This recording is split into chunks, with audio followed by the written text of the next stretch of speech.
Have we just witnessed one of the greatest swimming meets of all time? Summer McIntosh has finished the Canadian swimming trials with 3 new world records and narrowly missed out on 2 more by just under a second. We're going to take you through the swims, how they compare to the previous world record marks, and can she get the 800 free and that impossible 200 meters butterfly mark as well this summer? Well, let's dive straight in.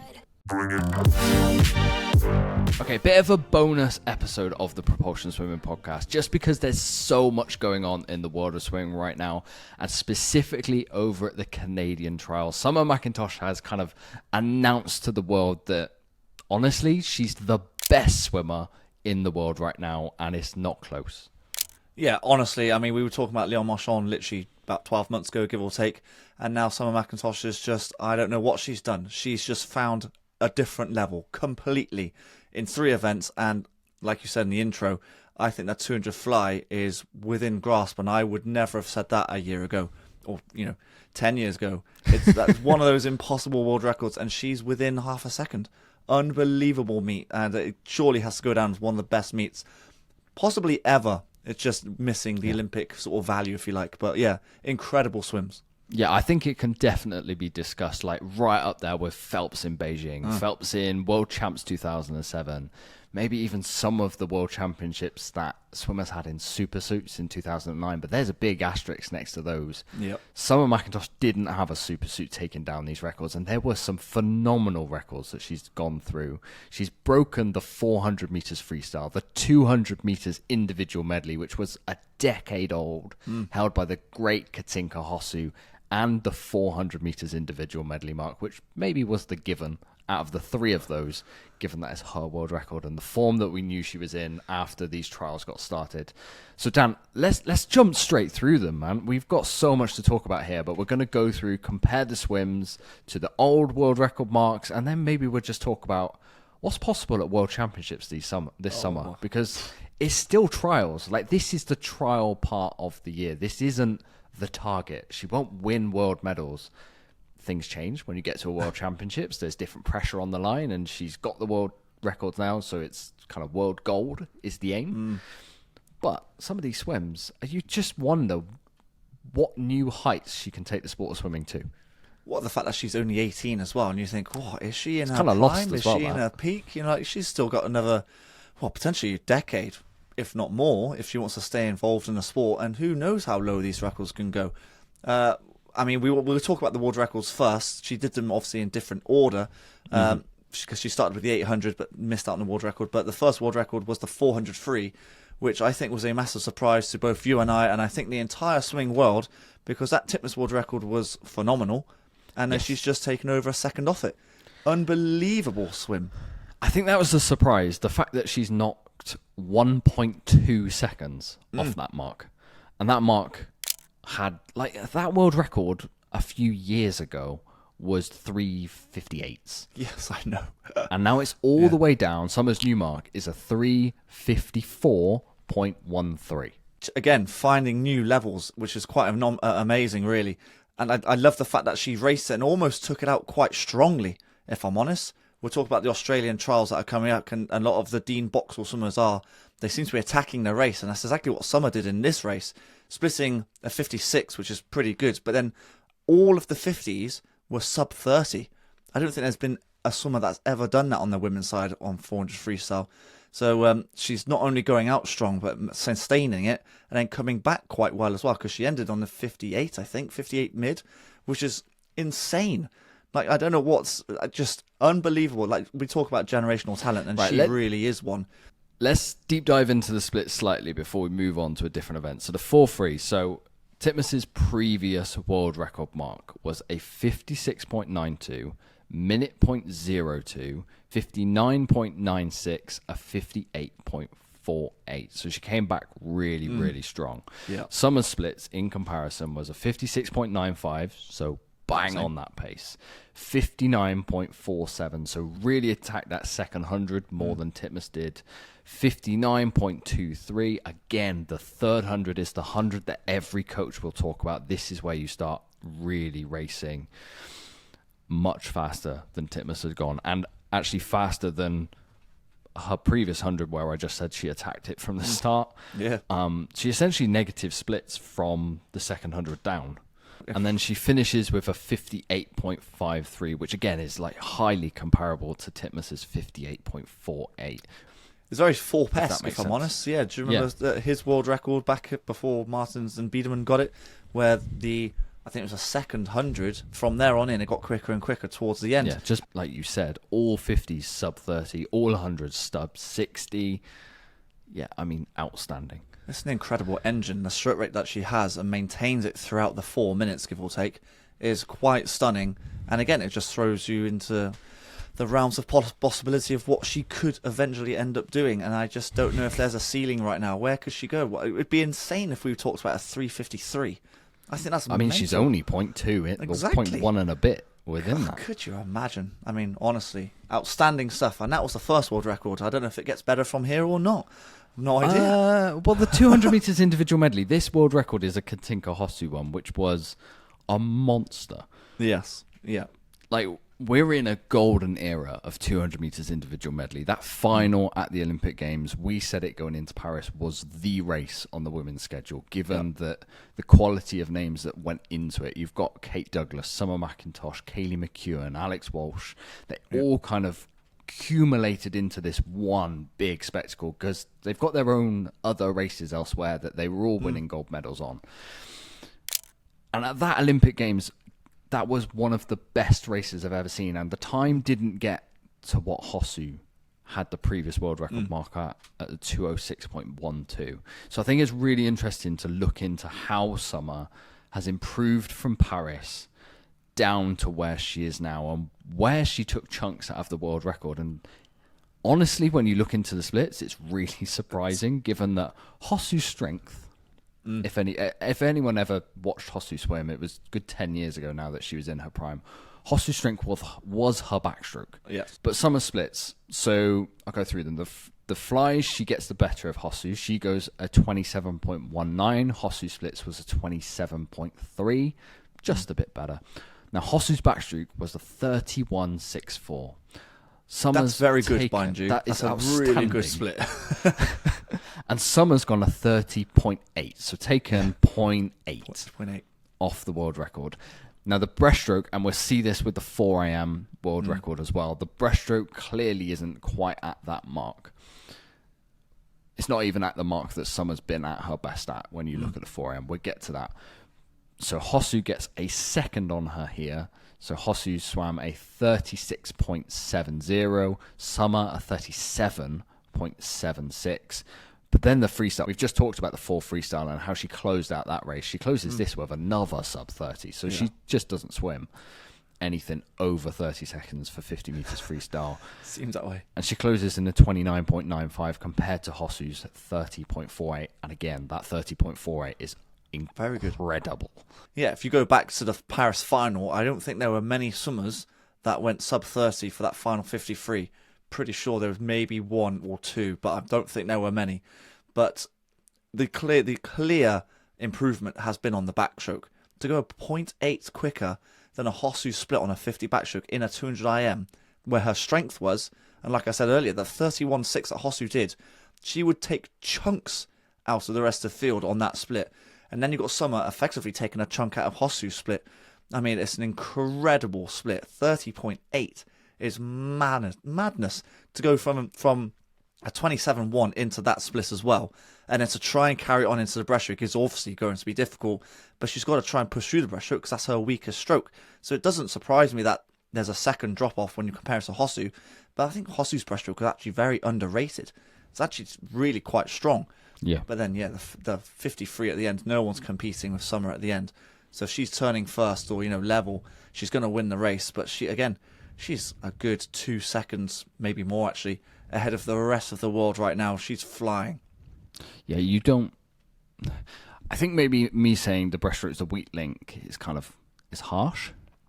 For her, it's the weak link. It's the weaker stroke, for sure. Yeah. And like, she's done better. We'll get to the 4am.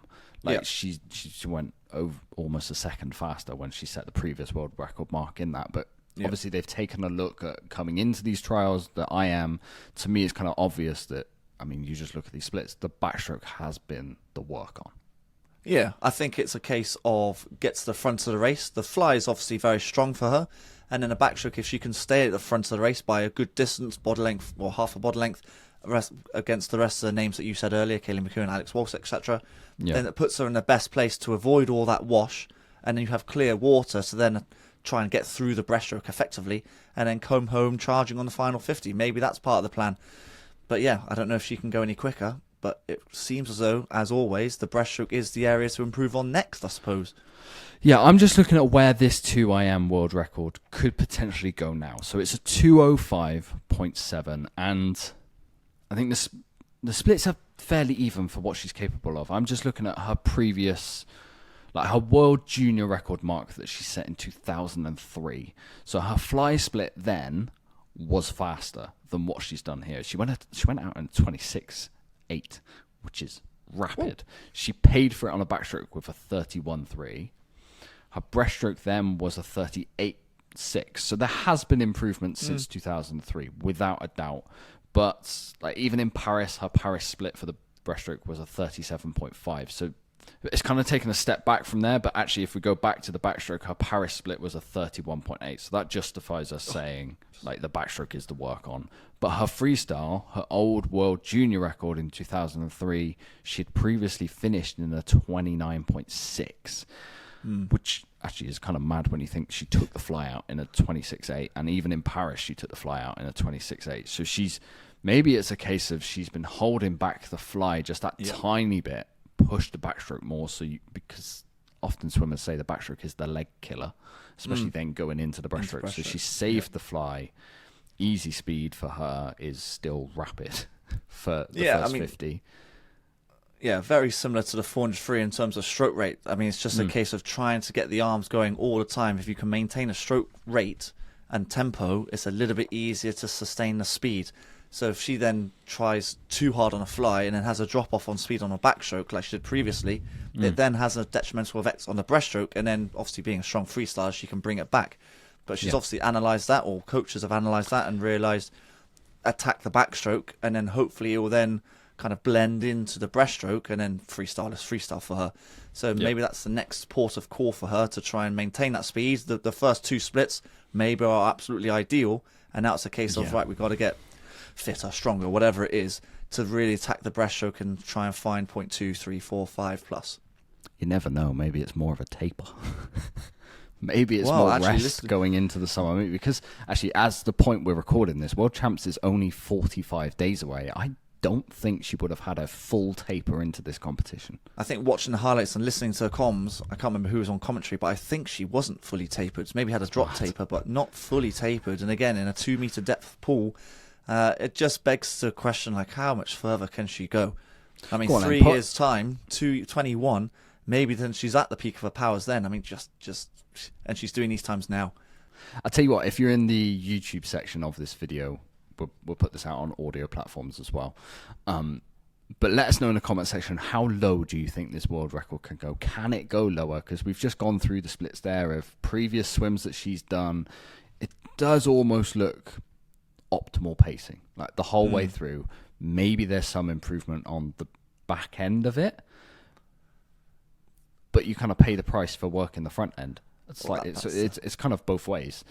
Okay, 400 meters individual medley. This is her event and has been her event for a very long time in the international stage. This is her world record that she broke. Not Titmus, not Hosu. This is her previous mark, which was a 4:24.38. Again, she knocks chunks. She goes a 4:23.65, and the pattern is very similar to the 200 meters individual medley. The fly split from her previous world record mark is identical. 59.18. Clearly, they know that the pacing for that first fly is bang on. Spot on. Yeah. And actually, if you go to British Champs, if you look at anything around Britain, you think 100 fly individual 59.1 is quite good. This is at the start of a 400 meters IM. Just to put that into perspective. I mean, to look at all of these splits when we get through them, and you think, God, if you put that in an individual race, it's not too shabby. You know, I think we kind of did this with Phelps back in the day. Like, Yeah. that 100 flight at the beginning is pretty good, and the backstroke pretty good as well. And then, when she's doing the same thing as Phelps, really effectively. Yeah. So her backstroke improvement, as we were saying, is near on a second. So she goes a 106.13, previous world record mark, a 107.12. So, yes, backstroke, pacing that, pushing that leg, clearly the work on. Yeah, and then I suppose it has a detrimental effect slightly, because when you compare the breaststroke splits, she then, based on her previous split, she loses a second. So it kind of evens out a little bit. But then it's the freestyle. The freestyle works. I think she was out training in France, doing a lot of volume and a lot of yardage, and so maybe she was training with the open water swimmer for France, Marc Oliver, I believe his name is. Marc yes, of course, yes, Oliver. Yeah, that's right. Always, she was training out in France with him, and I mean, she's just about to go to Bob Bowman next year in Texas. We keep saying how low can these go as well. Bob Bowman's a bit of a master with IM swimmers. He is indeed. Yeah, you're right. I think maybe there's a bit of play in that backstroke to breaststroke splits a bit more. Maybe if she saved a tiny bit back in the backstroke, the breaststroke split could come down. But again, like, it's the strength of the freestyle. I mean, yeah, closing speed for her, that's going to beat the rest of the field by quite some margin. Split-wise, all over the place. I mean, we probably should remember the schedule that she was on. I think the 400 IM was the last race that she did. The last race. After the 8-3, after the 4-3, 2 fly, 2 IM. So she's done all those mega races. And then she ends with the 200 IM. She did scratch the 200 free, and I think the world record would have been on borrowed time then as well. So, would have been really interesting. But, right at the end of a busy schedule of very hard events as well. And she still takes off, 0.7, 0.8 of PB. So, this is her event. She's definitely going to take off more. It's just, again, how low can she go? There were a lot of people I saw online saying, after all the swims that she did, like, she's going to go 422 here. And you think, well, maybe that's the case if she's fresh. Like at a major meet, maybe. the 400 IM is a lot earlier in the week. So it's within the realms of possibility for sure. Okay, so those are the 3 world record marks that Summer has hit at the Canadian swimming trials. There were 2 more close shaves, as we've said. So the first one, I'm going to say, Dan, was unexpected close shave. Me and you actually thought she might get this world record. The 800 meters freestyle. She goes an 8:05:07. Again, same conversation as the 4 AM. What could have been possible if she was rested? I mean, it was nearly a 5-second PB, which is monstrous. I mean, she was on the world record pace, actually, throughout the entire thing. But then, obviously, the Ledecky at Fort Lauderdale, just blistering last 50 and just kicked away from the world record. And that's what Summer kind of struggled on, if you like. But she was there. She was there all the way through. So, of course, if they ever do race, let's say, in Worlds, it's going to come down to a final 50 shootout. Unbelievable stuff. Like, really, really exciting. Will she get it in the future? Again, will she target this race? I'm not so sure. But then again, we've just seen what she can do with it in her schedule on a shorter meet turnaround.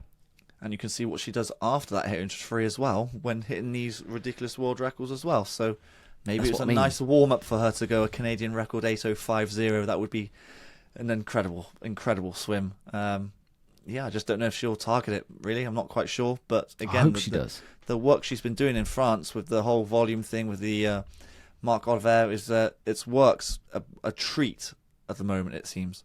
Yeah. Then the close shave that... I mean, Summer's very good at the 2 fly. But this world record mark has always had that asterisk next to it of no one's getting close. Yep. A little bit like Biedermann's 4-3. But this year, that mark got taken down emphatically. And I don't know that we saw that coming. No, we didn't. And I don't know that we saw this 2 fly 2:02.2 coming. But she has put that world record on warning. Oh, it's in red alerts, alarm bells, isn't it? Which is 2 fly 2:01.81 to be considering getting near that time. And she's now going into World Championships over 3 seconds ahead of Regan Smith. That's mad. This, even though this wasn't a world record, this is the most impressive swim. This is the most, yes, absolutely, for sure. And that's an amazing 400 free that we've spoken about as well, by 1.2 seconds taken off Titmus, which was an amazing world record to begin with. This 200 fly, for me, is an outrageous swim. Completely outrageous. Yep. I think classic 200 fly, obviously it's going to hurt towards the end. So if we take a look at her splits, she does gradually get slower and slower, but that's very normal for a 200 fly, especially when you attack it by going 27.2 at the start and then turning in a 31.3 at the halfway mark. I mean, geez, you're going to fall off. But she only fell off like slightly by 0.4 It's not every much 50. of a fall off. It's to be really honest not. with you, is it? And again, I think she was on world record pace with a 50 to go, but of course the super suit era kind of helps with that last 50 with Biedermann and Luzig with this world record as well. But yeah, this was an outstanding race. Honestly, can she go and break this world record? I think everyone's now suddenly saying, well, yeah. I can tell you now that Singapore arena is going to be bouncing for this. This is...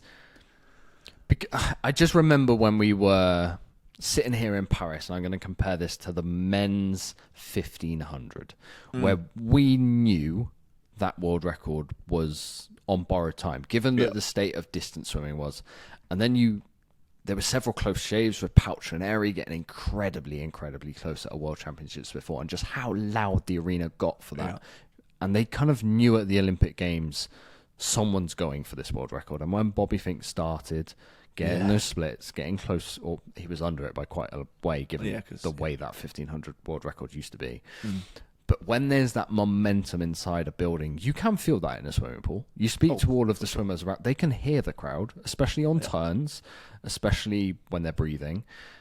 I think come the summer at Singapore, everyone's going to have eyes on that race. Everyone's going to know, you know what, that impossible world record has a chance. And I think there's going to be some momentum in the building that can add to it. Because I don't know if people went into Canadian trials and necessarily thought a 2022 was on the cards. No.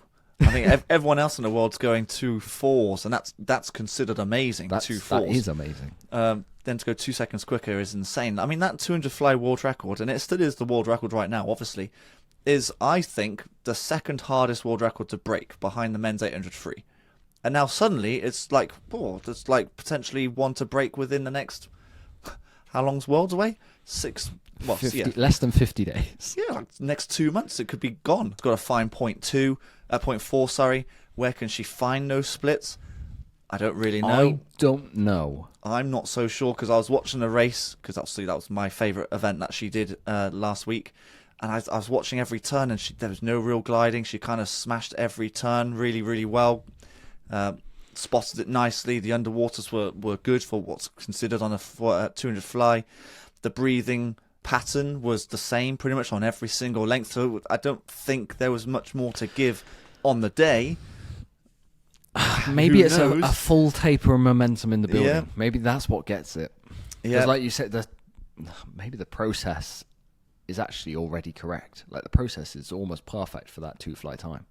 Yeah, and obviously the mental state is obviously going to be sky high right now with the confidence. It's just getting herself physically ready, and that's where obviously a full taper would come in.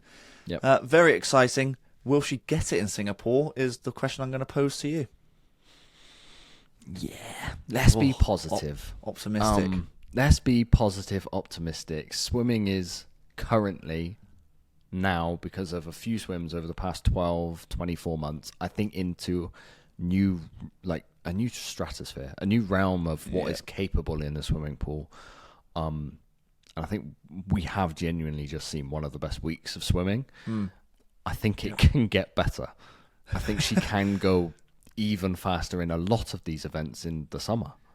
Yeah, well, of course. I mean, she swam really well in Paris. I think people forget that because Leon Marchand was the sort of shining light. If Leon wasn't there, she was head and shoulders above everyone else. Yeah, I know she didn't get a world record, if my memory serves me right, but she was getting Olympic records and getting very close to these records. But yeah, the shining light was on Leon Marchand because he just got one extra gold.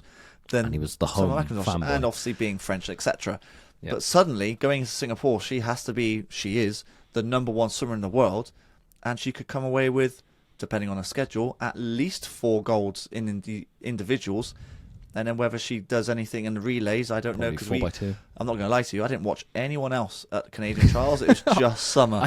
I saw a bit of Ilya Karun and Yeah, he did Josh well, yeah, I Liendo, heard. and Yeah. it's kind of it's not that we've disregarded those swims. I think we'll talk about them We when will. we We have should a do. preview podcast leading into World Championships, Yeah. because obviously in the 100 fly, those are going to be names that we talk about on the men's side. But actually, we wanted to do this kind of bonus episode, this bonus video, because something special has just happened in the world of swimming. It needed to be talked about. We couldn't just skirt by, and we couldn't just wait a week till we have Aussie trials and we discuss that. And hopefully everyone's enjoyed a little bit of bonus talking of me and Dan. If you've liked it, subscribe. We'll hopefully do more bonus episodes like this leading into the summer championships, because there's going to be a lot of swimming to talk about. There's going to be a lot of topics to cover. So sometimes a weekly episode just won't cut it. Yeah. I think it's to end this, I would love everyone to go over on YouTube and rank these 5 swims as impressive to least impressive is the wrong word. There is no least impressive. But There is no least impressive. But I'm interested to see if the non-world record swim or swims beats some of the world record marks in people's opinions, because like we've just said, for me and Dan, the 2 fly is the top of that list. Okay, that just about rounds up this week's bonus episode from Propulsion Swimming. I hope you've enjoyed this little podcast episode. Just to let you guys know that the Propulsion Swimming Podcast is partnered with One Flow Aquatics out in Summer Bay. If you want to go on elite training camp, you can follow the link in the show notes of this podcast and book your next trip with Sports Abroad. And me and Dan will be back in your ears in just a few days' time to review the Australian trials. There's some new names to be talking about in that. Not your Titmuses, Kyle Chalmers, but there's a few more. Yeah, I'm actually looking forward to it. There are some new names and some new teenage superstars, I think, coming through the woodwork. So yeah, looking forward to that. You've been listening to the Propulsion Swimming Podcast with Scott and Dan. We want to thank you for joining us and invite you to subscribe to the show, as well as checking out the Propulsion Swimming YouTube channel for weekly tutorials and videos to get your swimming fix. We will be back next week. Until then, we'll catch you on the next one.